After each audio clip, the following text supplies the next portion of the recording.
عمر من و شما به یک جای رسید. زندگی من و شما به پایان میرسد. من بسیار میخواهم که شما عمری دراز بینید، اما زندگی است. بعد 60 انسان زندگی انسان مثل اشک در نوک مژگان است. به خاطر فرزندانتان، به خاطر مردم تاجیکستان استعفا دهید. مردم استعفای شما را میپذیرد.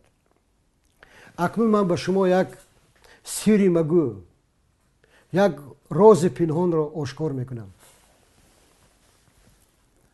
امروز وطندار تمام الیت سیاسی تاجیکستان را اتحاد میکند. من اولین بار به شما این چیز را میگویم.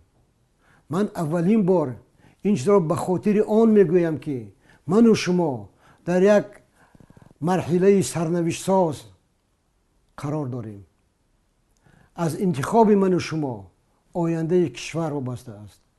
برای همین بیایید مردانه استعفا دهید.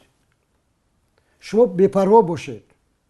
ما حرکت مردمی وطندار، ما الیت سیاسی تاجیکستان به شما وعده میدهیم که یک خس به پای شما نمیخلد، یک گرد به چشم شما نمیرسد.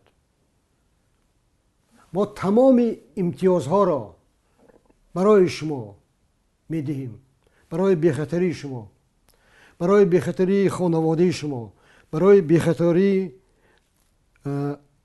نزدیکان شما. و ما میخواهیم که همه ما زندگی را از یک ورق سفید آغاز کنیم. یک ورق سفید از صفر. همه همدیگر را بخشیم. شما هم ببینید که دموکرات چی است. شما مردم را با جنگ نترسانید. شما همیشه میگویید که گویا که شما روید یا گویا که میتینگ شود یا انتخابات شود جنگ میشد. نه، مردم از جنگ بیزار است. مردم دیگر جنگ نمی کند. ما که جنگاور نیستیم، ما که بایویگ نیستیم. شما هم از فلسفه جنگ دست کشید.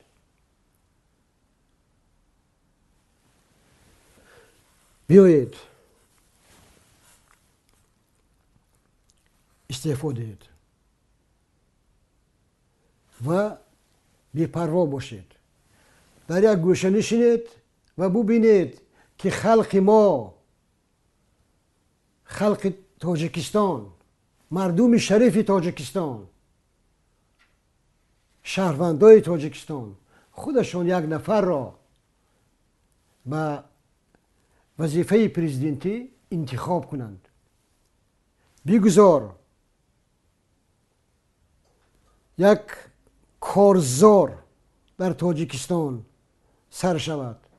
کارزار برنامه ها، شخصیت ها، پروگرام ها، راه ها.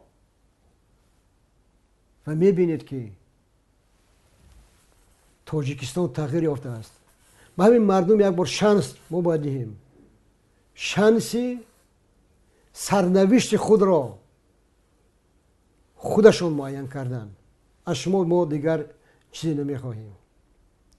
در عکس حال باور کنید